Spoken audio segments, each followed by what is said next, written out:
Toda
ще влезем в поклонението. И докато Мария ни води в това поклонение, ще дам тази сутрин на няколко души, само онези, без да посоча аз, които имат желание наистина да извикат глас на Господа. Да извикат тази сутрин. Знам, че само онези, които имат наистина нужда, имат нужда от царя, имат нужда от духът на Господа, имат нужда да бъдат свободни. Само онези ще извикат. Всички други, те просто не смятат, че имат нужда. Затова, онези, които вдигнат тази сутрин ръцете си, моля само първо, нека всички да затворим очи. Защото много пъти атмосферата е тази, която или ни предразполага, или буквално ни затваря да направим каквото да е било. И ако иска някой с вдигане на ръка, моите очи ще бъдат отворени. Ще дам микрофона на онзи, който иска да извика към царя тази сутрин. Искам само да видя ръката му горе, над главата му издигната. Алелуя! О, свят, Господ Бог! О, свят, Господ Бог! Благодаря ти, Тати. Аз те Баба Исусе, моли на Боже, стане, ме прален, ме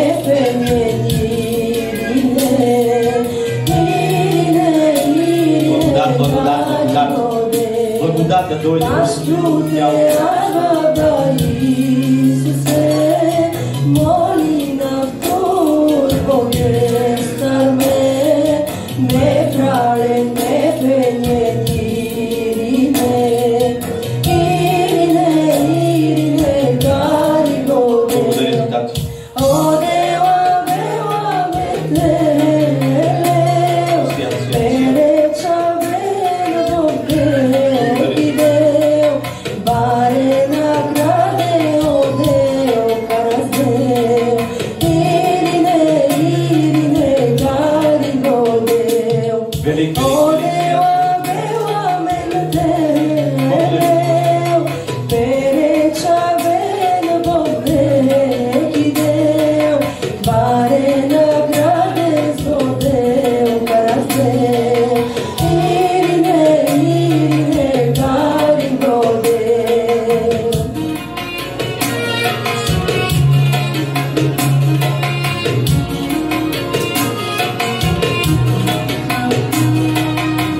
Давам ти всичко това, Господи, което по-напред Ти си ми дал Боже. И Ти си ми го дал, Господи. не за да гледам на Него, Господи, за да живея, Господи, така както Ти искаш. И то да се държи, Господи, сърцето и умът ми. Но Ти да бъдеш този, който да държи всичко вътре в мен. Затова извиквам към Тебе, Святи Дух, онзи, който има сила да променя, онзи, който има сила да освобождава, онзи, който има сила да обновява и да поворача. Имам нужда от Тебе, Святи Душе. Ела в животът ми с трясък, ела с земетръс и никога не се съобразявай с моите желания, но винаги издигай Христос в себе. Ела, Святи Душе, ела и вземи контрол, власт над всички наши мисли, чувства и емоции и Ти владей над животите ни. Когато страх ме поваля, тогава моите сълзи викат към Тебе. Когато страх ме поваля, тогава моите сълзи викат към Тебе. Утеши ме и ще издигна Твоето име.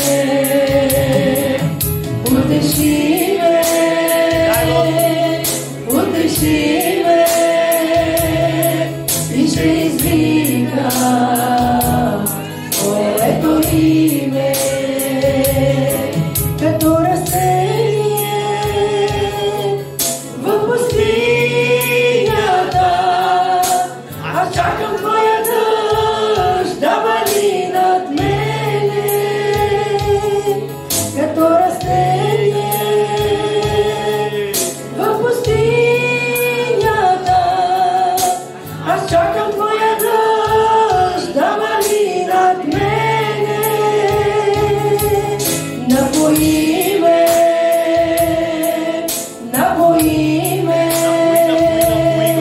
и ще издигна Твоето име.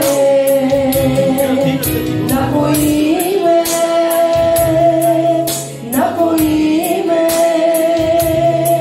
и ще издигна Твоето име.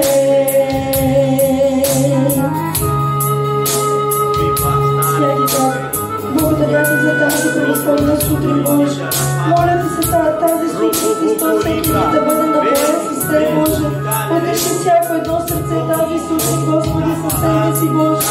Утеши тази наистина сърцата ни, душите ни, Боже. Премахни наистина всяка една нечестина за Христос. Освобождавай умовете ни, Боже. Нека да Ти се поклониме с духът си, Господи. Молиме да тази изпълване със себе си, Боже. Моля Ти се татко наистина, Боже, премътър вътре в сърцата ни, Боже, помогете ни, Тат. Не ни изостави, Христос. Утешавай ни, напоявай ни, Боже, в името на Исус. Алелуя, Татко. Амин, Боже.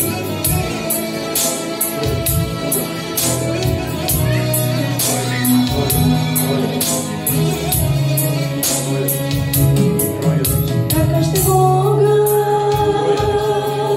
да погледна към Теб с очи на радост, ще издигна. Така ще мога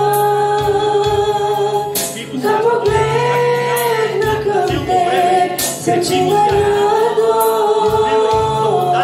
ще издигна.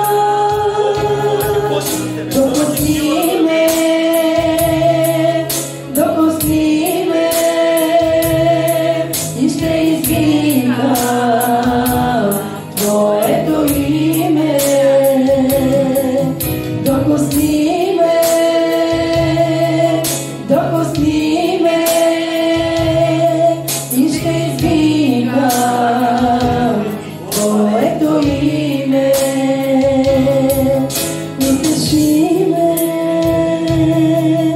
Утеши ме и ще издигна Твоето име.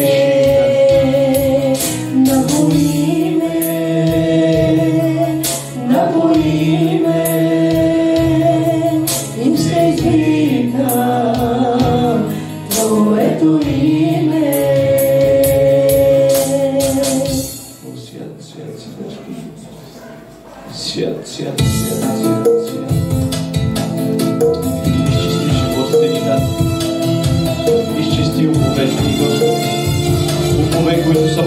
разрушени, Господи. Сърца, които са пълни, Господи, с нечисти, с вечности. Ще моля, Святи Дух, да изчистваш. Моля те, освобождавай народа.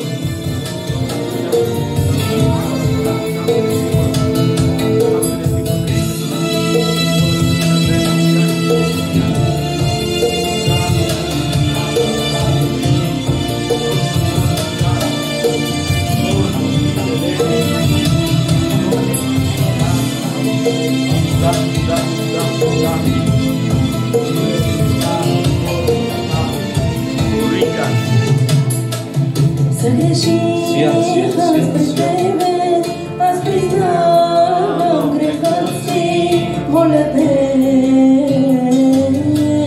Ти прости. Прости тази на църквата. Съгреших пред Тебе, аз признавам греха си, моля Те, Ти прости ми. Исусе,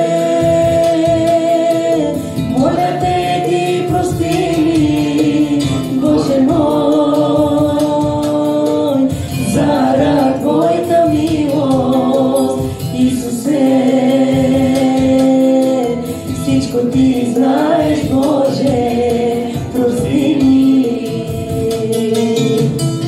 Исусе, моля Те, Ти прости ми, Боже мой, заради Твоята милост. Исусе, всичко Ти знаеш, Боже, прости ми.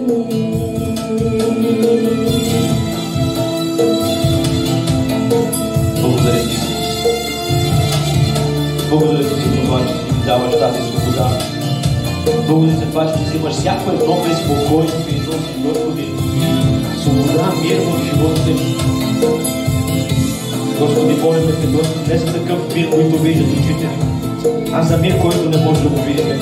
Този мир, който казва Словото Ти, че когато дойде върху човек, върху вътре, никой ум не може да го сваля. За този мир Те молим, Боже, за тези взаимоотношения, за това помазание, че тези взаимоотношения вътре. Излей мир върху тялото Ти Христово, Господи. Да ходят отвъд това, което виждат. Отвъд трудностите и проблемите, Боже. Научи да се доверяваме, Господи. Покривам се, научи, Господи, да се предаваме изцяло на Тебе. Слушай викът ми, Боже, не ме оставяй да отпадна. Покривам се, аз пред Тебе. Слушай викът ми, Боже, не ме оставяй да отпадна. Алелуя. Исусе,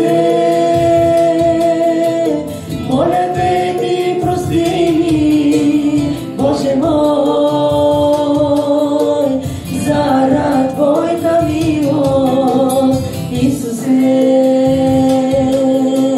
всичко Ти знаеш, Боже, прости ми. Исусе, моля Те, Ти прости ми, Боже мой, заради Твоята милост. Исусе, всичко Ти знаеш, Боже, прости ми.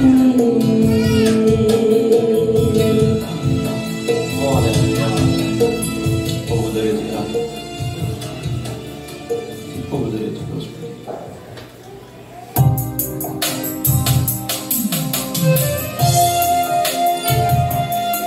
Може да седнете в църква. Велик, велик, велик, велик, велик, велик. Велик, Господ Бог. Толкова строго се върши. Изяви се тази сутрин, Тато. Изяви се. Нека да се движи духът Ти, това Те каниме, Святи. Каниме Те да дойдеш във всеки един ум. Имаме нужда умовете ни да бъдат променени. Не, няма по-добре и няма да има. Приветстваме Те, Святи Душ. Ела и вземи власт. Може ли да се намери не няма по-добре и няма да има. Ако не беше ти, не знам къде ли щях да бъда сега, но имам те и това прекрасно е. Благодаря ти, да. Ако не беше ти, не знам къде ли щях да бъда сега, но имам те и това прекрасно е. Сега ти не повтори. Открий ни се, Господи. Дай ни тази сутрин Божие откровение относно Тебе, относно Твоята личност, Твоята същност. Дай ни да Те познаеме, Господи, повече и повече. Не ни оставяй, Господи. Не ни оставяй, Господи, да бъдем Божи съвети относно познаването си. Да моля, открий ни Христос. Може ли да се намери лекар мощен като Него? Не, няма по-добре и няма да има. Може ли да се намери помощник чуден като Него? Не, няма по-добре и няма да има. Ако не беше ти, не знам къде ли щях да бъда сега, но имам те и това прекрасно е.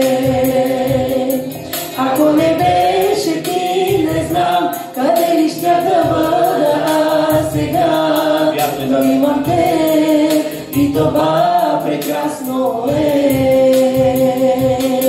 Ако не беше ти, не знам къде ли щях да бъда сега, но имам те и това прекрасно е. Ако не беше ти, не знам къде ли щях да бъда сега, но имам те и това прекрасно е. Благодаря ти, Тати. След малко ще мине една кофичка, там събираме това, което е нужно според нуждата на църквата и сградата, онова, което си решил да дадеш още преди да дойдеш. Когато мине тази кофичка, просто го служи вътре. Нека Бог да те благослови.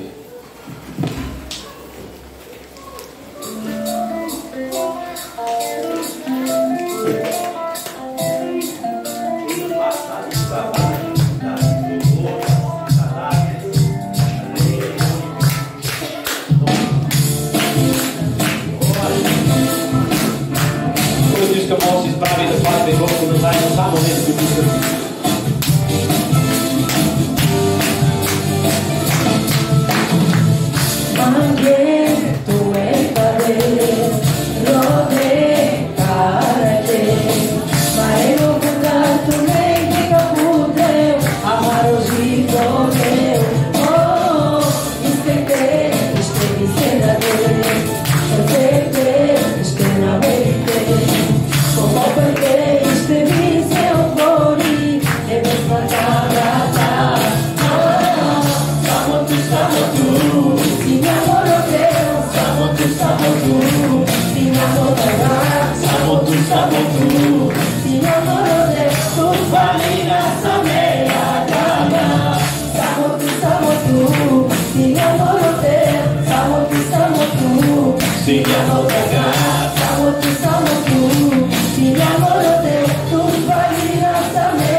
Свято Deus, само tu Господи, с това кай да не ги окупуваме по подобни и да не искаме важно стоя в живота.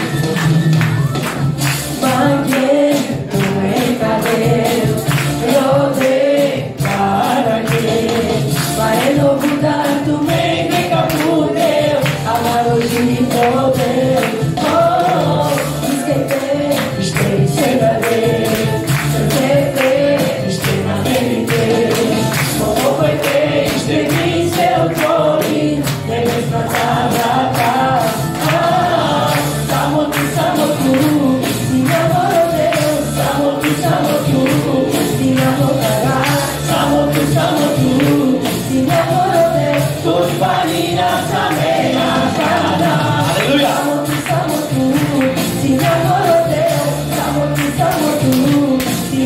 тъга, само ти, Синяно родил, тук планината ме накана. Алелуя, алелуя, алелуя, алелуя, алелуя, алелуя, тук планината ме накана. Алелуя, алелуя, алелуя, алелуя, алелуя, алелуя, тук планината ме накана. Само ти, Синяно родил, само ти, Синяно тъга, само ти, Синяно родил, тук планината ме накана. Само ти, Синяно родил, само ти, Синяно тъга, само ти, Синяно родил, тук планината ме накана. Алелуя. Благословени сте църква. Алелуя. Добре. Да видим сега как ще продължим напред. Видни всички деца Мария от детското да бъда отпред, заедно с Ани. Къде отиде Памо? Добре, да дойде Памо. Ще направим така. Галенка, всички тези деца от 5 годишна възраст нагоре отиват в детското. Франческа и тя също. Онези малките, Йоанка, Маргаритка, къде беше още? Иванчо, Еленка, Крисия и Алисата, ако е тук, стоят при майките си, за да не правят шум в детското и да влизат и да излизат. Но всички онези, които разбират, имат някакво съзнание. Какво означава съзнание? Да не правят шум. Отиват в детското. Ще бъде трудно. Франческа започва да плаче още от сега.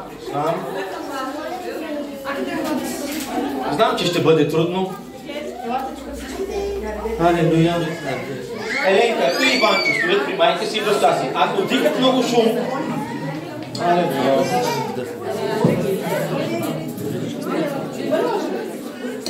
Може да дойдат всичките преди да ги благословиме, всички деца. Децата от 12 нагоре вече не са деца. Но искам да стоите мирно, тихо, вие трябва да слушате Словото на Господа. Галенка, ела отпреде. Благославяме всички деца. До сега не сме го правили по този начин, понеже някакси като че ли нямахме детско.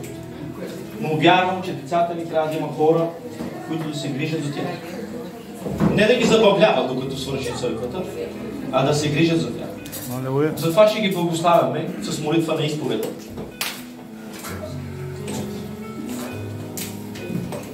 Ще ги благославяме с молитва на изповед. Те да бъдат благословени, послушни в детското и надзирателките им за сега ще бъдат Анелия и Памела.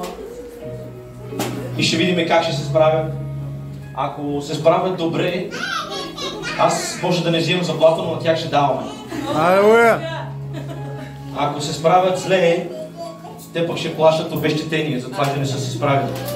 Обезщетението се плаща на мене, понеже аз ги избрах. Добре, какво правиме хора?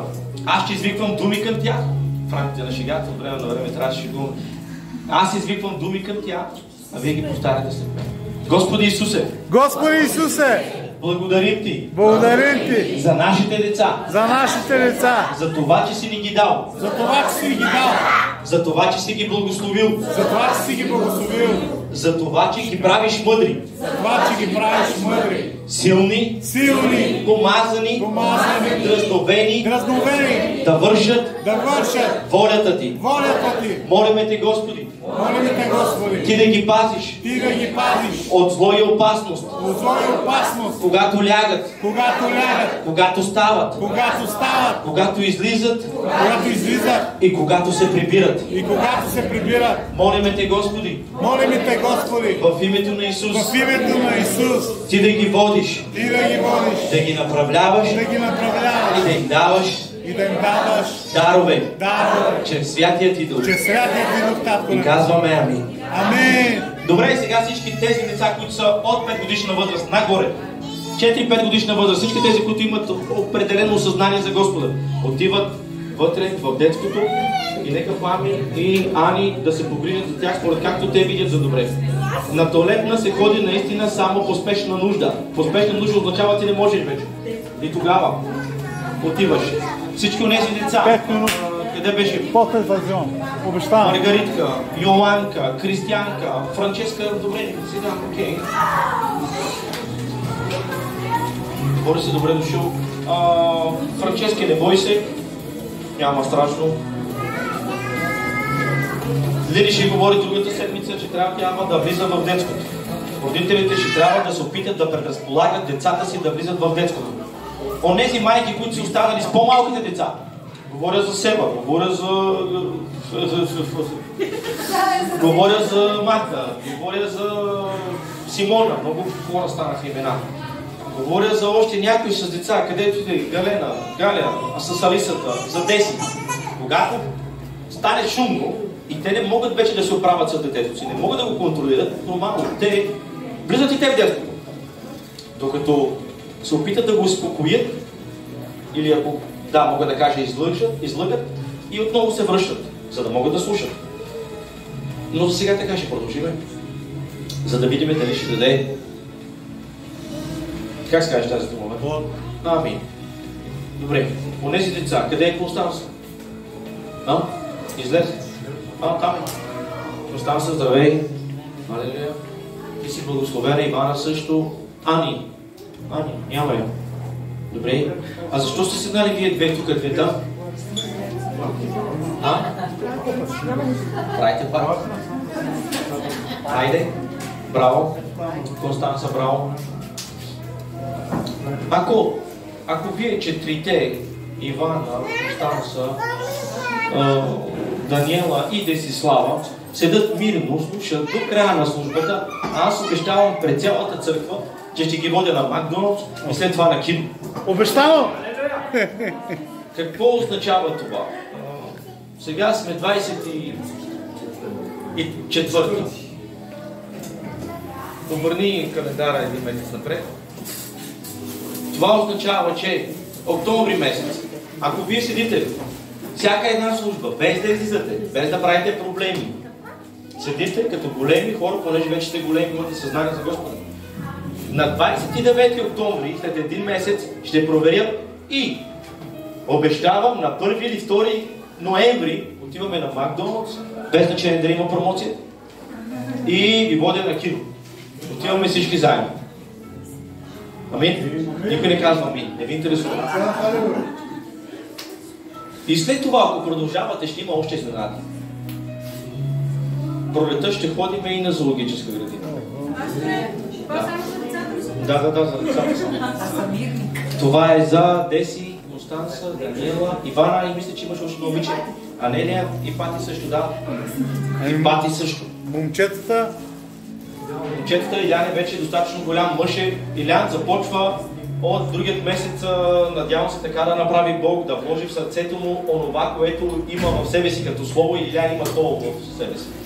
Да го освободи. Бог да му даде свобода да го освободи. Илян има призив, даден му е дар да служи на Господа. Идват още деца. Как се казваше? Беатриската отива отзад в детското. Беатрис, никой няма да ти заде. Галена е там. Сестра ти е там. Айде. И идваш тук само по спешност. Ако много ти се ходи до туалетна, ако не, и там имаме една туалетна, трябва да я изчистим и да я оправим. И това ще разрешим. Алелуя. Сега вече трябва да имаме мир. Алелуя. Ще ми е малко трудно да те вакера в Поромаре, бори се, но като питоман, като стараима, тешай, разумисма.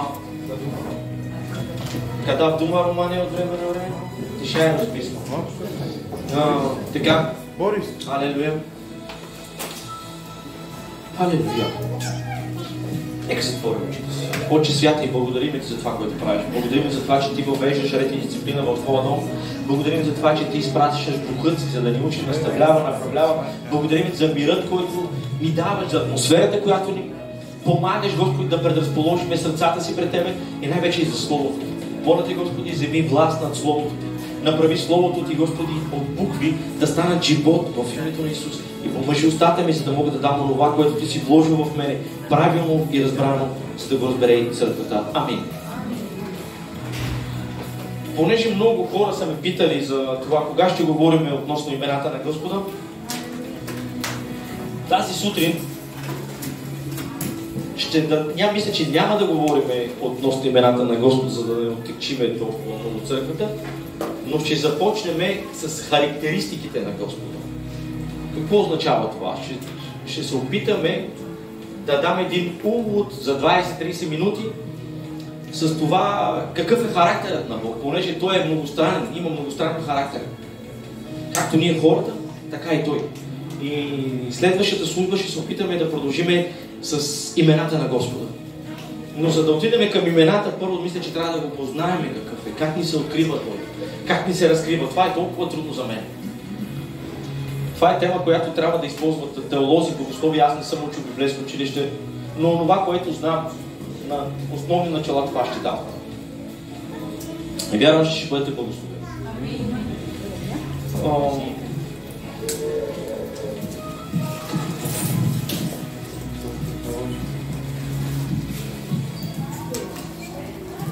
Благодаря ти, Иванче. Слава, и ти искаш заплата. Ти трябва без пари да го правиш, понеже ти нямаше много време. От едно нещо се пази църква. И би трябвало и вие да се пазите. Аз като съпруга на Господа, Сева, Бог като мой съпруг, трябва да знам какво обича съпруга. Аз като съпруга на Господа, като Негова невяста, трябва да знам характерът на мъжа ми. Ако той не харесва нещо и не благоволява нещо, да не го лъжи. Няма по-лошо нещо от това да си направиш Бог във въображението различен от Словото. Няма по-лошо от това да се ожениш за някой мъж и да си живееш както си живяла преди, но само че с мъж в дома си. Искате ли да знаете какво се случва? Ще ядеш много бой. Как да го разберете пак? Жена, която не е покорна на мъжът си много време и си прави каквото иска, мъжът ти е хляб.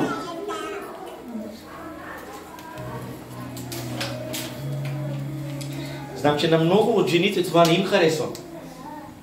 Но жената, навсякъде в Словото, където съм чел, тя никога не е направена да властва, но винаги да помага.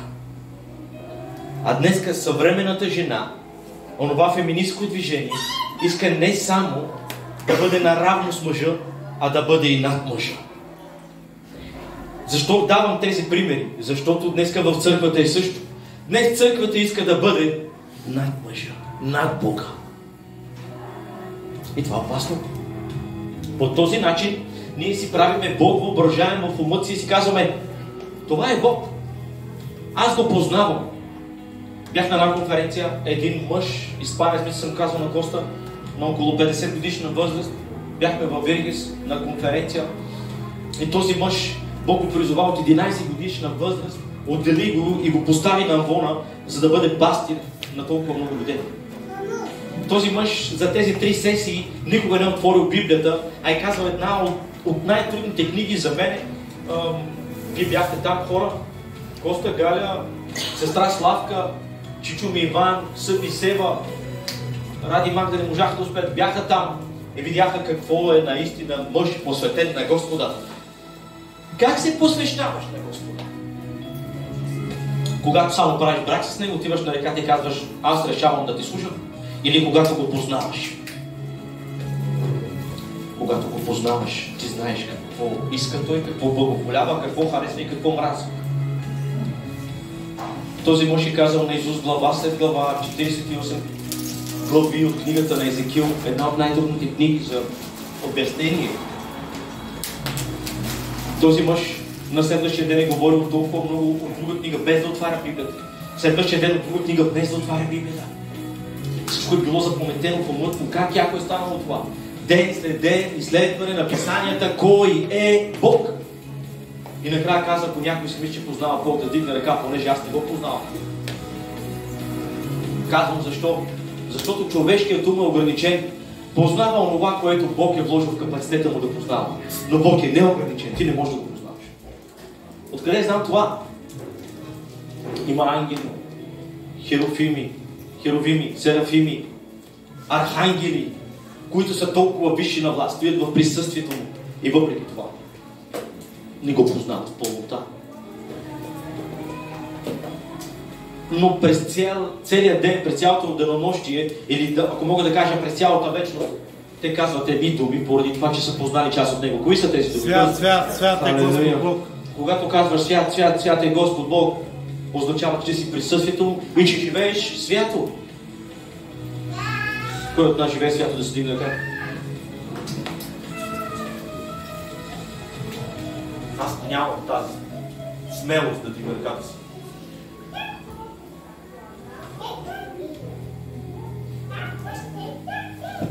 Според което означава, че не го познаваме, дори колкото един нокът, който режем всяка седмица. Защо? Защото сме лениви, мързеливи относно познаването на Христос. Но да се оправим, да се облечем, да се наконтим, да дойдем на църква, не е трудно. Означава, че ние сме една кокона на Господа. Кокона на Господа. Толкова много неща идват в умът ми, искам да отида така в Словото. Но с цел да не ви замая, няма да го направя. Но се сещам веднага за една жена кокона на един цар, царица Астин, която трябваше да дойде да покаже цялата си прелест пред царя, цар на царете и Господ над господарите по това време е цар Ксеркс Асуир, който царуваше на 120 области. Над половин свят. Каза, викнете я, за да дойде пред мен. Тя каза, откъде да дойде да се развява? И поради това, че не е поискала да дойде, царят отпрати. И дойде пред него едно момиче, девица, която не е познала мъжка плът, която не е развалила или развъртила умът си, за да може да влезе в присъствието. И така и днеска Бог прави също.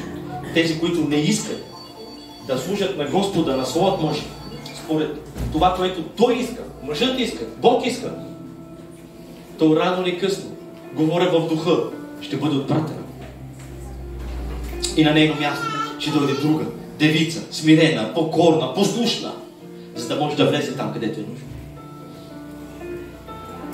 Днеска аз и ти трябва да се стараем чрез нашето общение и взаимоотношение, говоря на църквата, когато се събираме и пребиваваме заедно, да си говорим относно Господа. Той трябва да е нашата личност номер едно в центъра, с която да е тази, която да ни събира, за да може да се общуваме върху него. Да каже нещо, Галя, аз искам така да каже за Господа, Иван да каже така, Саби да каже така, Мачи да каже така. Накрая да си говорим, да си общуваме, за да може, когато говорим за Господа, какво прави Бог? Разкрива се. Когато си говориш за дрехи, какво ти се разкрива? Шей. Когато говориш за дрехи, ти се разкрива шей. Когато говориш за коли, ти се разкрива татко къщи, проблеми на коли. Но когато говориш за Господа, идва Святият Божий Дух и ти разкрива Христос.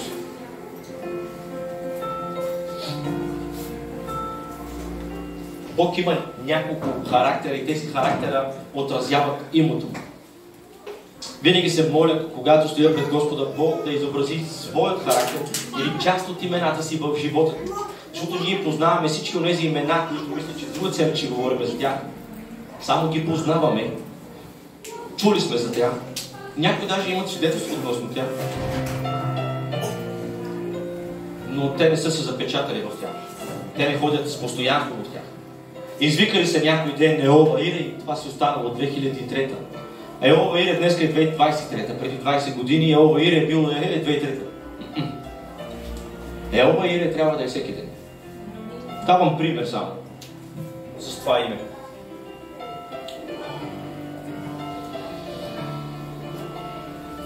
Както казах, много е важно да разберем какво представлява Бог.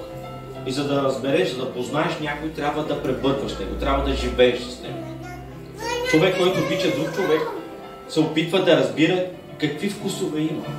Какво обича да яде, какво обича да носи, какъв цвят му от любимият и така нататък и така нататък. Но за да го направи това, не го прави по телефона. Прави среща с него, стои с него, общува с него, яде с него, пие кафе с него, защото иска да го познае. Какво прави човек, който иска да познае човек, обаче отдалеч? Искам да отворим едно скоба относно приятели. Някой да е имал лицемерни приятели? Когато нещо му трябва да звъни, но никога през това време, през останалото време, просто звъни когато му трябва. Колата му е чупена, трябват му пари, трябва му работа, не знае къде да ходи. Но между другото, през останалото време той не е там. Когато ти му се обадиш, той не дига. Когато ти му се обадиш, той даже се прави, че има работа. Затваря ти. Или в много случаи блокира номерът. И когато има нужда от тебе, отблокирва. За да може отново да използва какво? Услугите ти. Така днес е и църквата в днешно време. Иска облагите на Бог, без самият Бог. Как мислите, това невяста на Христос угодна ли е? Аз говоря за себе си, когато говоря това глас. Това не е угодна невяста на Бог, без да познаеш ти Бог. Почти цялата църква знае и разбира, че аз обичам Бог. Защото е стояла с мене. Усетила е онова, което се радва душата ми или сърцето ми или плътта ми, където каже, когато ям това ядене. Църквата знае, че когато аз като водач казвам 11 да почваме, това означава, че най-късно 11:05 наистина аз взимам микрофона и ти трябва да бъдеш тук поне 10 минути по-рано. Това е почет към водачът и към Бог, който е поставил водачът. Но ти трябва да познаеш моят характер. Кои идват 11:15 и 20:30, всички тези, които не почитат мене и Бог. Защото те не се интересуват от моят характер. Но когато някой се интересува от характерът на друг, той се опитва да бъде в близки, тесни взаимоотношения с него. Иска да го познае и във времето на познаване той се влюбва в него. Така и с Бог, колкото повече седиме, четеме, общуваме, той ни се открива и ние започваме от това наше любопитство да познаем и да обичаме Бог. Чета за известни мъже, пуритани. Не знам дали е чул някой тази дума. Може би Ради, ако е чел. Пуритани. Методисти. Това са служения, както примерно нашето е 50-но харизматично, на другия е баптистко, на другия е адвентистко. Пуритани. Пуританска църква. Методистка църква. Трябва да започвам да споделя много пъти, не го правя, когато чета нещо, но ще го споделя, за да познае, да види църквата, когато познават Бог как живеят. Пуритани, отделени от света. Не да живеят в някой манастир, да станат монахи, отделени от света, не пипат нещо, което е от света. Защо? Защо? Хайде. Защо? Познават, че Бог е казал там не пипай. Методисти. За тях много е важно да бъдат точни на време, да цекат секундата. 11, то е 11 без 5-та. Това е за него закон. Тези хора познават същината, характерът на Бог. И искат да спечелят благоволението. Когато го правят това, ами Бог те вижда. Бог вижда кой кога влиза, кой кога излиза, кой кога говори в църквата, кой кога се моли в църквата, кой кога вика към църквата. А вика от църквата към него. Всички тези неща Бог ги вижда. И когато ти не правиш нищо, не дей се питай и после, защо Бог не прави нищо. Пуритани, методисти, истински мъже и жени на вяра, които живеят не по радикален начин, не по строг начин относно другите, но по начин, в който Бог благоволява и те го знаят това от Словото. Айде сега да се представим ние, да се мериме с тези хора и да видим колко сме далеч от нашите взаимоотношения с Господа. Бог е за тебе като неделна сладкарница, неделя, която отиваш от 11 до 1, за да можеш да се наедеш. Бог е за тебе като бекерай кафе, да пиеш кафе или супа от 11 до 1, за да можеш да се наедеш и после те няма. Някой от вас мога да кажа, ти не знаеш моето ежедневие с Бог. Това не го знам. Но знам твоето общение с мен. А то го няма. Това означава, че ти не търсиш правилната среда, правилното общение, за да се разкрива Бог. Аз се моля само в стайчето си. Моли се слава на Господа. но моли си в събранието на светите.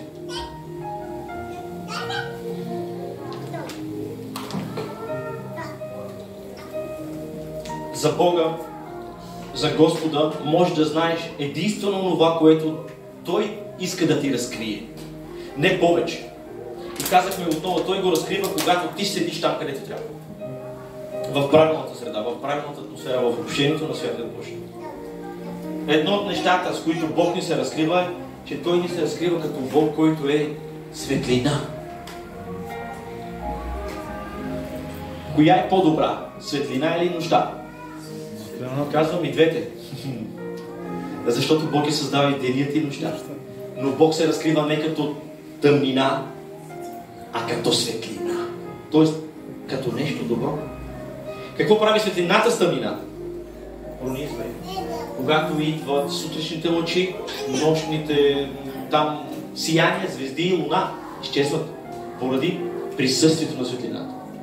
Библията ни казва, че ако някой ходи в светлината, както той е в светлината, имаш общение. И тогава дори да грешиш, кръвта му те очиства от всеки грях. Защо? Защото ти си в светлината. Тази кръв работи за онези, които са светлината. Общението на Святия, правилно отхождане с брати и сестри, дори да чуваш нещо неправилно, се прави, че не чуваш. Защо? Защото искаш да ходиш тази светлина. В случая ти ходиш в тъмнина. Когато даваш ухо на всичко, когато се опитваш да чуеш нещо, което не трябва да чуеш, когато се опитваш да замажеш някои неща, да ги закриеш и да казваш, че това Бог е любов, а ти замазваш, закриваш.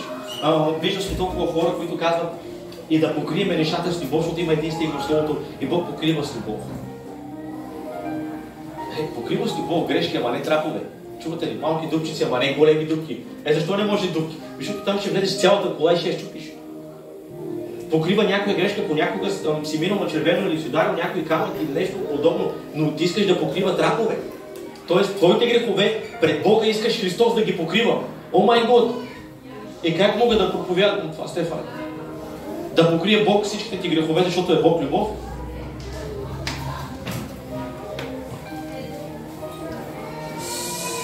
Ще стигнем и до там. Така че всички онези, които обичат Господа и стоят в общината Господа, в общението на Святият Божи Дух, кръвта на Исуса, Сина му, да очиства от всеки грях. Това не означава, че ти винаги грешиш, за да може да очиства, но когато направиш нещо неправилно, грехът няма власт за тебе. Когато го разбере някой, който ходи в светлината, какво се случва в умът му? Таскай свобода от обвинение. Защото дяволът винаги, когато греши, ще каже виновен си, а Святия Дух ще каже праведен си в Христос. Когато дяволът каже виновен си, грешил, ще ти казваш да, аз стоя светлината, а светлината, кръвта му, тя не спира да тече върху мен. И когато греша, и когато не греша, и сякаш, че дори когато греша не съм грешил. Това трябва да го знаеш. Откъде? От Слово. Никой, който казва, че има общение с Него, а ходи в тъмнината, не го е видял, нито го е познал. Но ако ходиш в светлината, понеже Той е светлина, то тогава ти имаш общение с Него. А общението прави нещо. Аз съм приятел с Иляна. Всеки ден ние живееме заедно, ходиме заедно на кафе, до вечера там излизаме в парка, където и да е. От време на време, без да искам, природата ми, греховната, естеството ми, като че ли го е подвел за мен. Примерно казах 17, ще си видим, аз съм дошъл 17:30. И той, понеже е дребнав, се сърди. Но аз, понеже ходя в светлината, искам да го разберете правилно. Не му обръща внимание на неговата дребнавост. Извинявам се, въпреки че той... Аз трябва да му обясня сега защо така се е случило, за да мога да спечеля благоволението. Аз не казвам, Иляна, извинявай, ети за какво си се забавих. Аз казвам, извинявай, изгреших. Извинявай, закъснях. Моля те, прости ми. Не да се оправдавам чрез неща, които са се случили. Днеска, утре. Той ще вижда, че този човек започва да забелязва животът ми, че дори не съм грешил, не е по моя вина, аз си поискам прошка. Но това не е човешко. Не е човешко. Защото човекът винаги търси да оправдава себе си със своите неща пред другите. Защо? Поради егото си. Егоцентричността си. иска да каже и да се изяви пред другия, че той не знае защо е станало така. А този, който ходи в светлината, той не се обяснява защо е станало така. Той просто се извинява и казва: прости ми. След няколко такива серии или сесии, Илян започва това помазание, което е върху мене, да се предава и на него. Защото аз не съм ходил в тъмнината. Ама ти знаеш ли защо? Ти знаеш ли как? Какво ме е възпрепятствало? Не. Аз просто казах: извинявай, прости ми, за да мога да го спечеля. Светлината пронизва всяка тъмнина. Сенторика постулатус.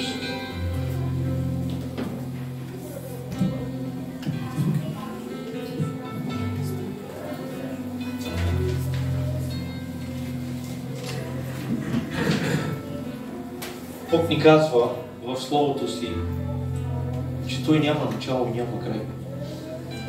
Не е дошъл от някъде, за да ходи някъде. Той е вечен. Всички други богове, които са извели културите на някои страни, не са вечни. Било Шаолин, Кришна, слоновете, змиите, кобрите, индийските или каквото и да е било. Та дори Аллах не е вечен.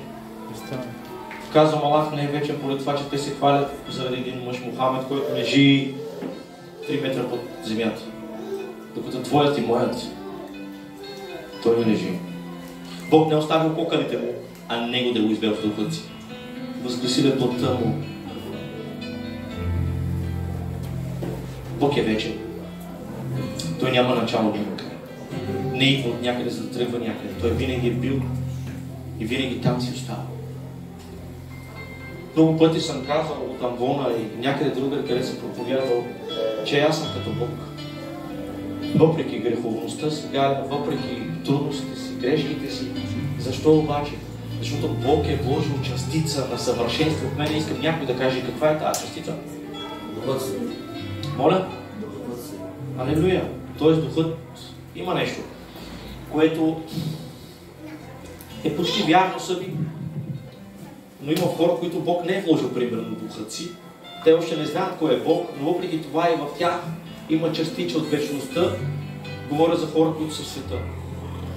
Има нещо, което е мощно, силно е в тебе. То не умира. Силно. Душата. Бог е създал твоята и моята душа, за да може да общува с нас. И когато идва вече духът му, той ще новоражда душата ти. И вследствие от твоят начин на живот или я спасява, или отиваш там, където не трябва. И затова аз казвам, че имам част от това нещо. Някои са ме питали, не знам дали животните имат душа. Не знам. Не мога да говоря нещо, което не знам, защото искам да философничам. Но знам, че аз и ти имаме душа, която е вечна. И заради това, когато нещо купуваш или правиш, или се радваш, то ти носи щастие до определени норми. Но когато вършиш волята на Господа, чувстваш се пълен. Защо? Защото душата ти иска вечното, а вечният е Бог. Бог е дал част от тази вечност вътре в тебе, в душата ти. Така че Бог е вечен. Бог е справедлив. Той не гледа на лице. Не проявява пристрастие, както днеска ние правим. Харесва ми апостол, само с него ще живее, той има такава кола. Или той има повече пари, или той има повече познати, има авторитет. Авторитетът на апостол не ме интересува, нито колата, а ме интересува душата му. Сега разбираш ли, когато ставаш християнин, как се разширява царството на Господа? Да те интересува душата на брати, а не колата му. Защото днес ние така сме се научили да живеем, с пристрастие. С един човек вече спирам да говоря, с друг започвам да говоря. Защо? Нещо там. Той се е променил. Той или ти? Той се е променил или ти си се променила? Бог е справедлив Бог, който никога не гледа на лице и никога не показва пристрастие. Може да каже някой по-просветлен. Да, ама в Библията в Новия Завет се казва, че Бог е имал любимец. И този любимец е бил Коста! Алелуя, всички са любимци на Господа. Да, говорим за възлюбени ученик на Господа. Давид също му е бил любимец, нали? Косто също му е любимец, ти също. И той като ще прави разлика между всички други 11 ученика, а Йоан обича много, понеже лежи на работа. Лежи на работа, защото той е бил на годините на една, ако не е по-малък. Но някога да са се запитали, или ти, Стефане, защо толкова, когато Бог го обича от този Йоан, както така твърди, и знаете ли кой твърди, че го обича най-много Бог Йоан? Самият Йоан. Вярно е. Не е малко егоист? Не знаеш. Бог ме дал право да пише. Затова казва аз. Бог ме обича. Искате да ви кажа истински любимец на Господа? Аз Петър. Петър. Някой, който се отказа от него, каза, не може, Господи. Не ме ли виждаш какъв съм? Развалени. На нищо. Остави ме да си бъда там, рибар. Остави ме там да си.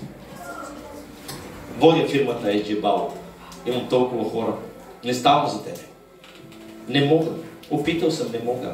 По-добре е там. Свободно време, правиш си каквото искаш. Нямам отговорност. И Бог пак пита, обичаш ли? Ако ме обичаш, тогава ще стоиш при мен. И какво отговори Петър? Обичам те. Ти знаеш, колкото аз имам сила, колкото мога вътре, душата ми, дъното ми казва, обичам те. И дала, стой. Стой до овцете ми.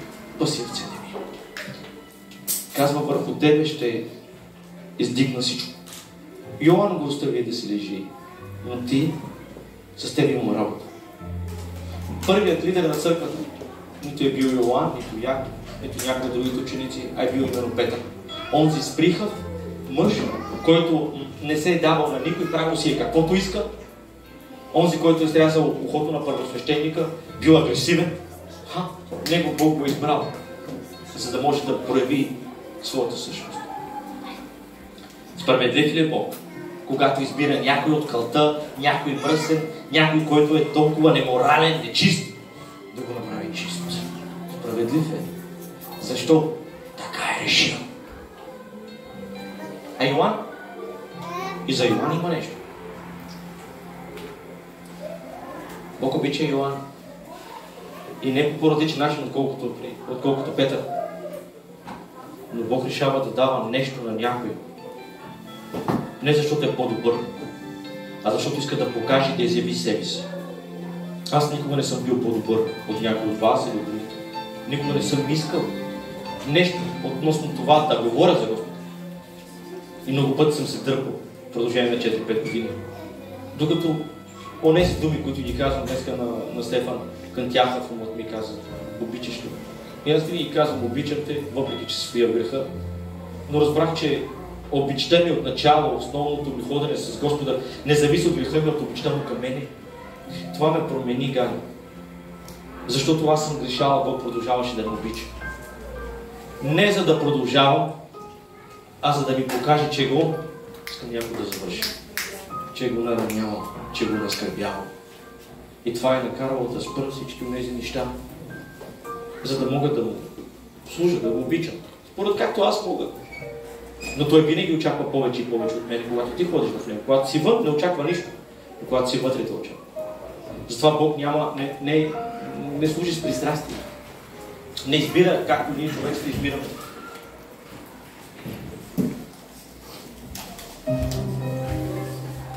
Бог е навсякъде, обаче не всяко нещо е Бог. Тук искам малко да отворим един скоро. Бог е навсякъде, не само в света, в Вселената, на планетите, навсякъде се присъстваш, го нарича Библията. Но не всяко нещо е Бог. Искам ти да отвориш едни малки скоро, може би с 2 или 3 думи, и да видиш кое в живота си направил си го Бог, вместо Бог. Кола, къща, мебели, работа. Ако там в онези скоби има нещо, което си го направил Бог, а не е Бог, вземи гумичката и изтри скобите. Изтри всичко. Кажи, тати, покаявам се. Когато питат някого, кой за тебе е Бог, да кажеш. И да го питат, харесва ми този въпросителен, този знак, удивителният. Кой за тебе е Бог? Кажеш Исус Христос от Назарет. Ами скобите? Изтри ги. Изтри ги. Всички знаем кои са нашите богове в тези скоби. И никой от нас реално не иска да ги стри. Харесват. Има вероятности да смениш личността на Бог с неговите облаги вътре в тези скоби. И ти да започваш да служиш не на Твореца, а на това, което е сътворил. Тогава става проблем. И тогава ти заместваш Бог с неща, които ти дава. Както прави и света. Тогава пак те питам. С какво си различен?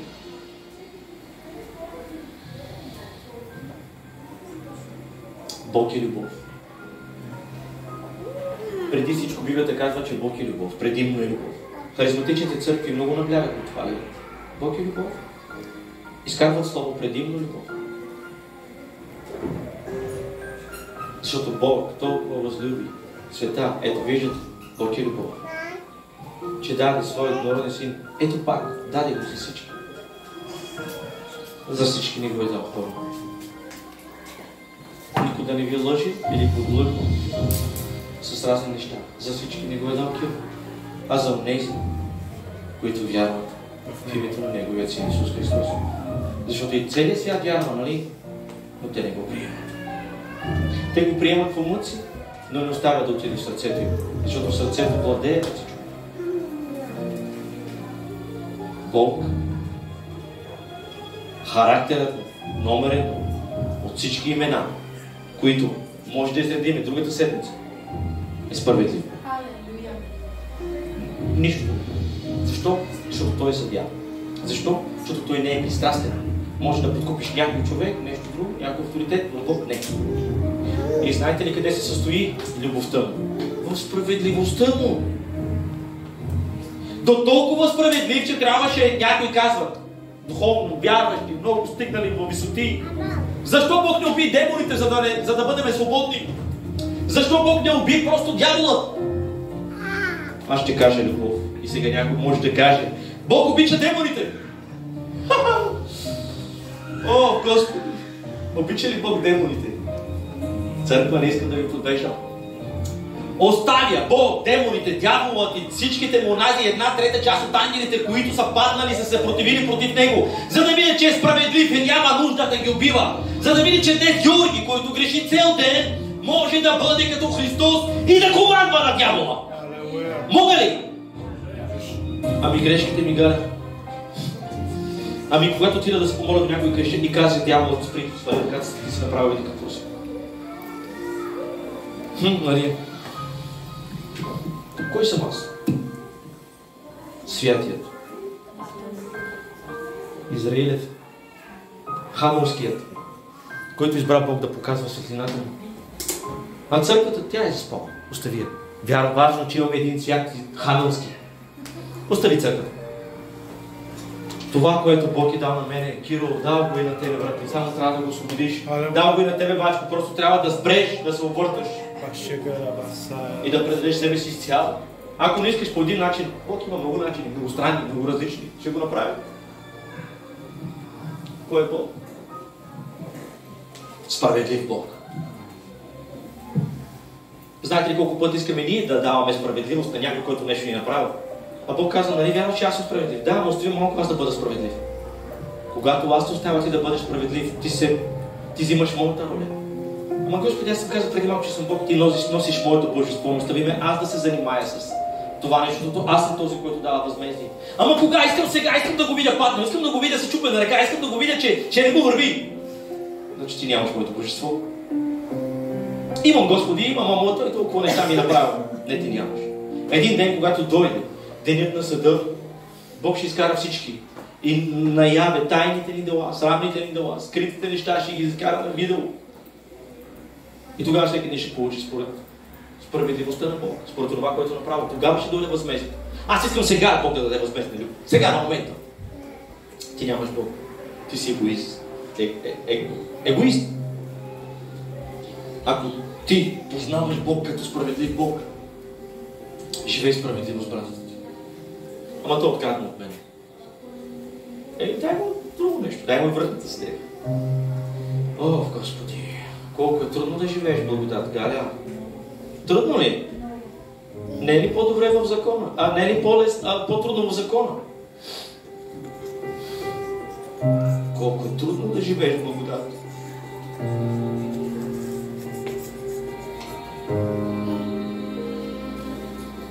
О, Господи!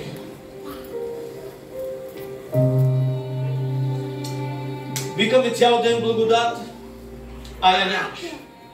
Не можеш. Искаш да се занимаеш с закона. Око за око, зъб за зъб. Ако е взел нещо, искаш да го върне четвъртократно. Така е законът. И ти и аз казваме, че познаваме Бог, а искаш да се разпореждаш с другия. Благодата е тази, която те мачка. Тя не те въздига, тя те мачка, за да можеш да носиш неговите белези, неговите рани. Когато някой те удря, някой те краде, някой говори против тебе, Бог изобразява раните си в тебе. Защото на него не са му казвали никога хубави неща, особено в родния му град. Никога. Библията казва, че той излезе от там. Защото не вярваха. Казваха синът на древоделица. И когато излезе и тръгна, той видя отгоре Иерусалим от една планина и започна да вика с раздрано сърце и каза: Иерусалим, Иерусалим, колко пъти съм искал да събера пилцата ти, както кокошки събират чадата си, но вие не искате. Отиде си Христос от тях, за да може да говори на други. И те го приемаха, защото не го познаваха. Но въпреки това, Бог е справедлив, който не може да се тръгне така от тебе, докато не е дал всичко, даже повече от силата си, за да те кани всеки ден, всеки ден, всеки ден, всеки ден. Ето това е любов. Да дори да те нашамари, както аз и Лян. Вчера е тръгнал малко по-силно с колата. И го нашамарих малко. Много малко. Защо? Защото имам власт над него. Това е справедливост. Не, ти си го шамарил, защото си лош. Те такъв ти е характерът. Не ми е такъв характерът. Той трябва да знае. Аз съм справедлив. Аз съм баща. Защо тогава го прави? Защото го обичам да се научи на ред и дисциплина. Кое носи ред и дисциплина в живота ти? Наказанието от Господа. Той е онова, което те дисциплинира. Така нещо мога да кажа, да дисциплинира. Защото може би само тогава ще намериш време да слушаш за него.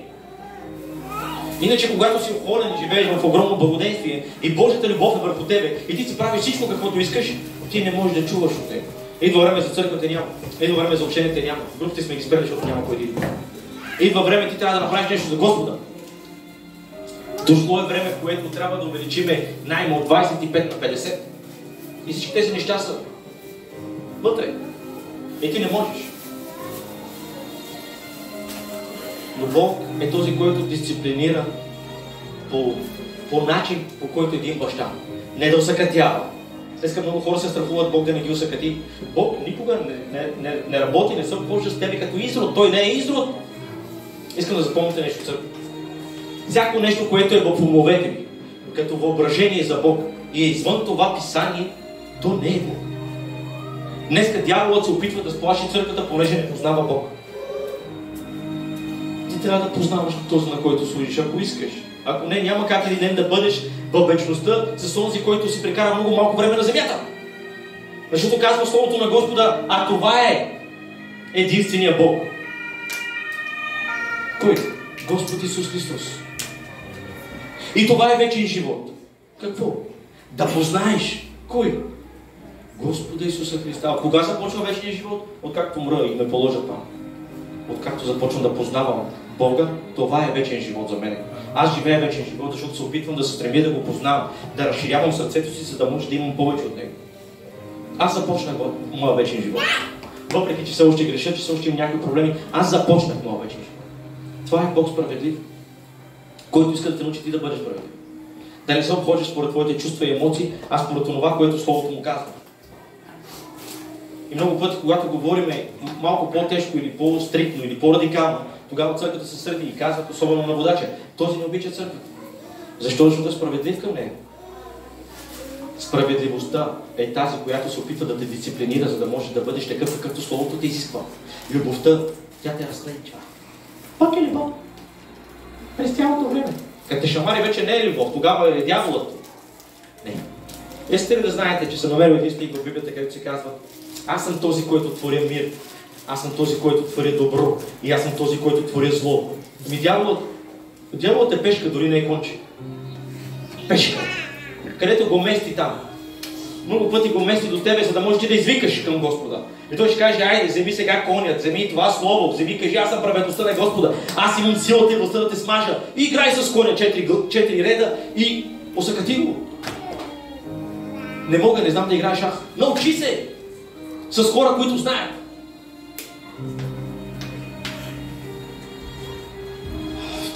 Тежко е този увод. Но няма как да може да започнем да говорим за имената на Бог, ако не дадем този увод. Защото така се изграждаш Бог. Рафа! Дяволът пее заедно с нас, Мария. Ире! Господи! Кой е Бог? Шадай! О, Господи, благодаря ти, благодаря ти, благодаря ти. Не се притеснявам да изказвам религиозността на църквата. Защото искам да изявя святостта на Бог. Справедливостта на Бог. И да познаеш кой е Бог за тебе. Не имената му, характера, защо носи това име. На мене ми викат попчето, защото дедо ми бил поп.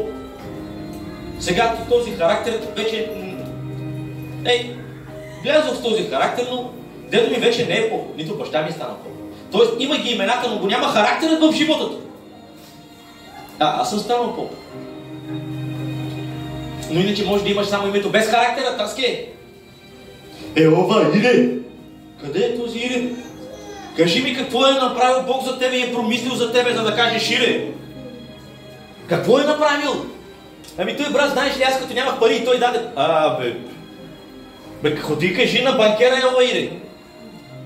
Ама не, Бог е направил чрез него. Но Бог може да направи чрез някой, който няма нищо. Бог прави чрез рибите. Стой в него да видиш как Бог те праща за риба никога, въпреки че не си ловил. За да ти покажеш силата си.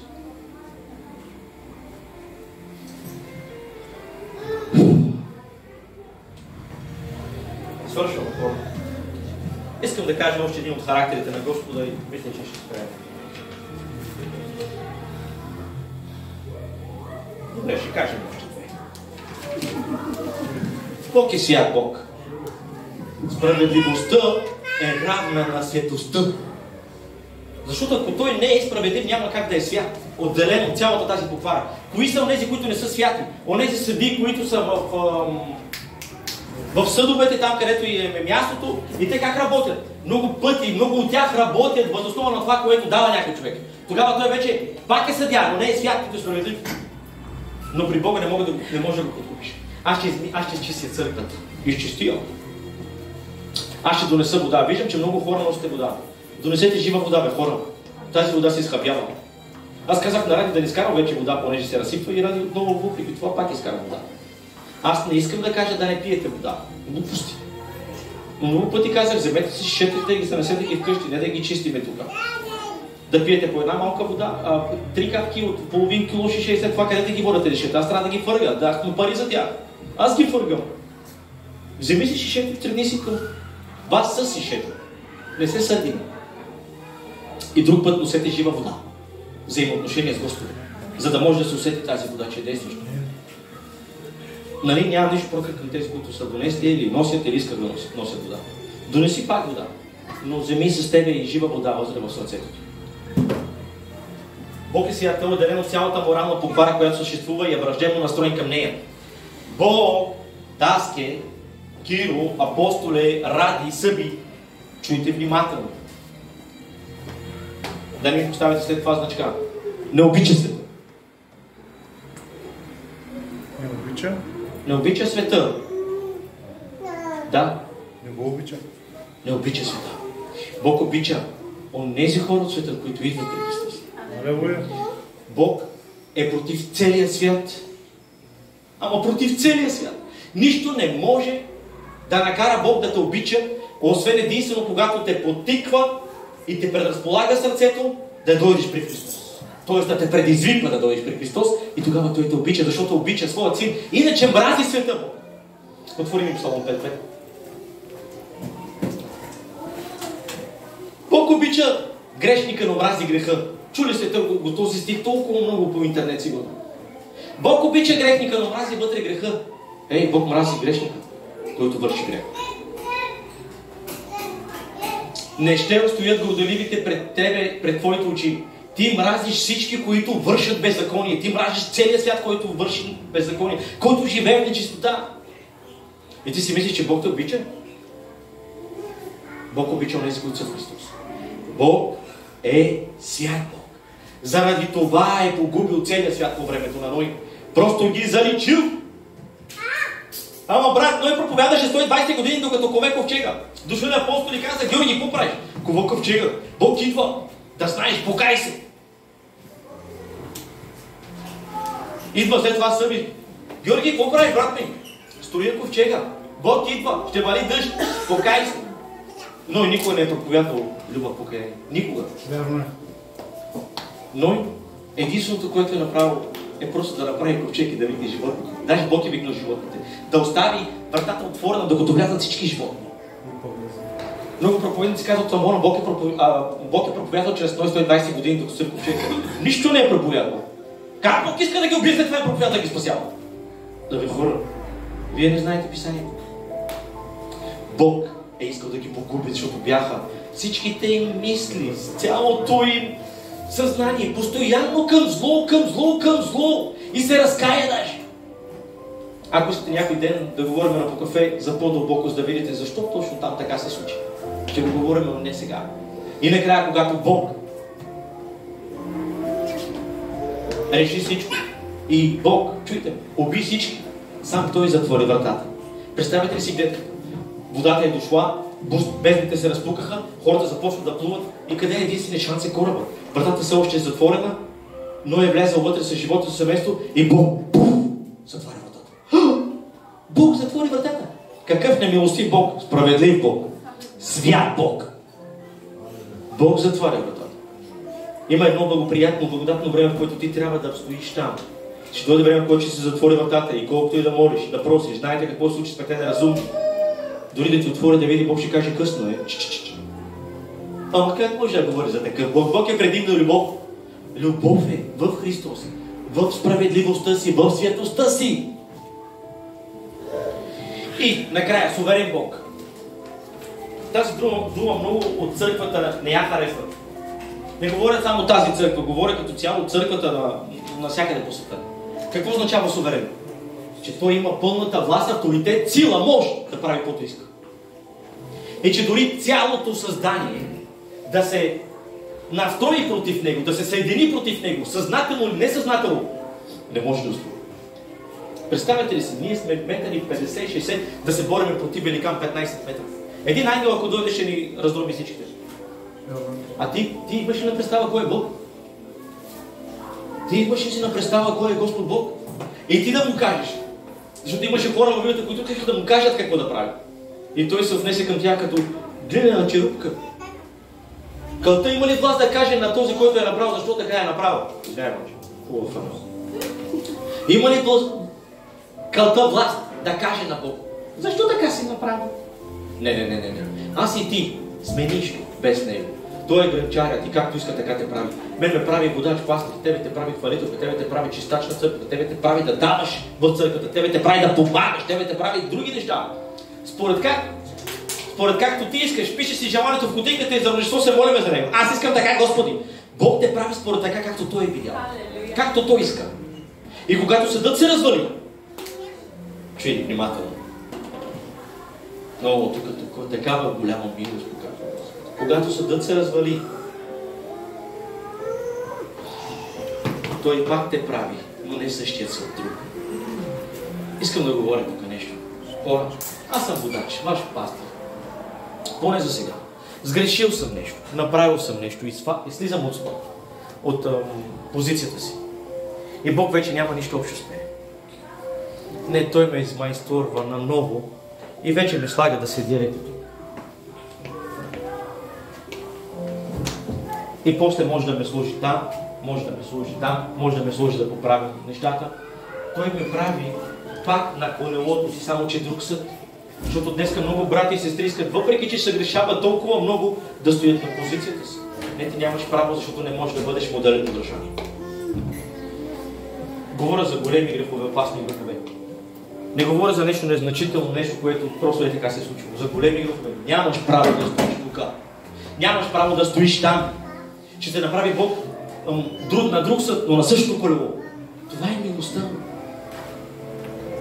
Не може ли Бог пак да ме върне там? Бог няма да те върне, ти сам се връщаш и хората те връщат. Именно затова там не върви нищо. Няма по-лошо за това, за народ, за църква, Бог да постави нечестиви лидери, управници. И знаете ли защо, Галя? За да накаже народа. Понеже народът не е бил покорен. Така е в парламента. Когато Бог е против някой народ, издига му нечестиви управници. Така е в църквата, още по-страшно просто. Когато Бог е против някоя църква, хора, които не искат да слушат Неговото слово, хора, които не се променят, постави нечестиви управници. Бог е суверен. Прави каквото иска. Казваме една история също. Отворим Матей 20 глава. Да не я казвам на Исус, мисля, че ще разгреша. 21 и свършваме. Четеме надолу.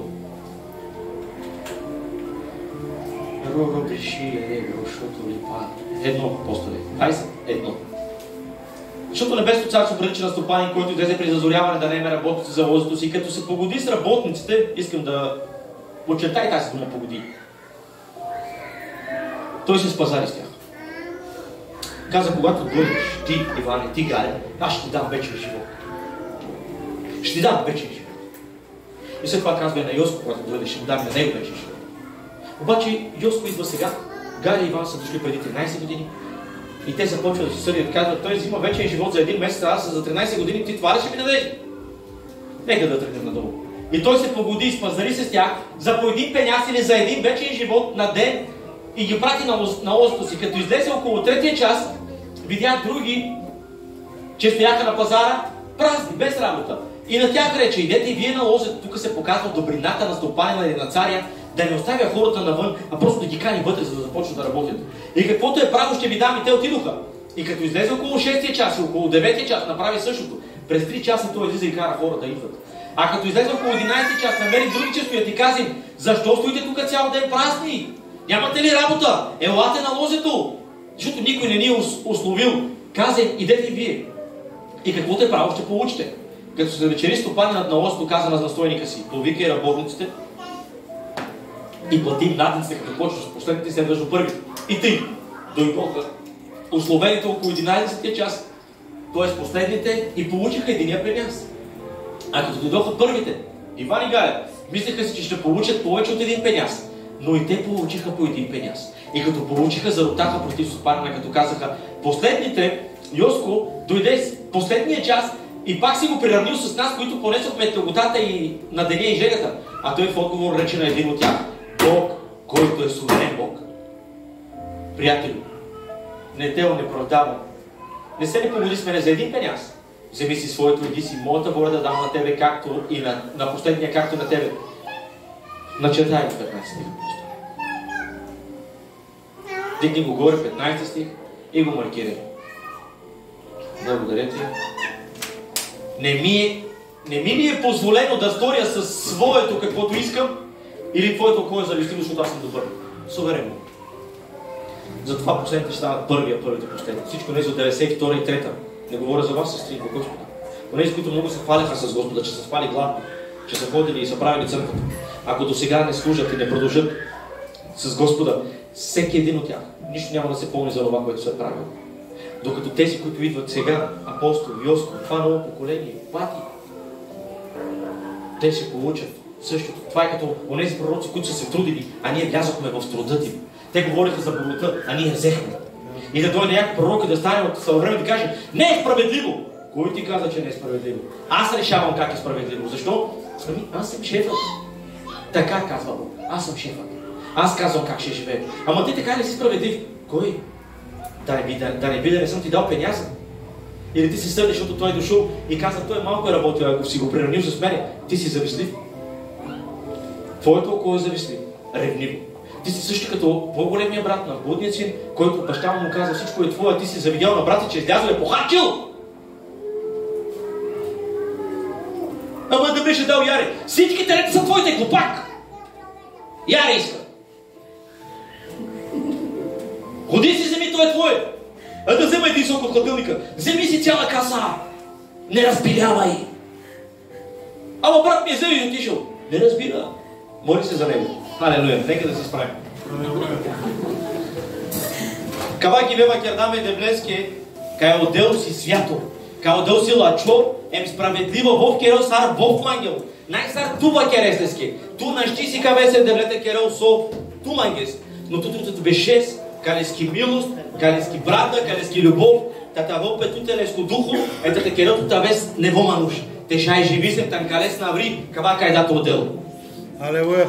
Отче святи и праведни, величаваме те, Господи, те моля, ако съм казал нещо неправилно, нещо, което не е според волята ти.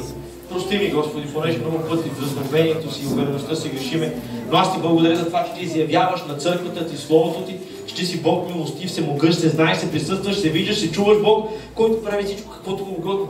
Затова те молим, Тати, да може да се намерим в Твоята милост, в Твоята любов и в Твоята правда.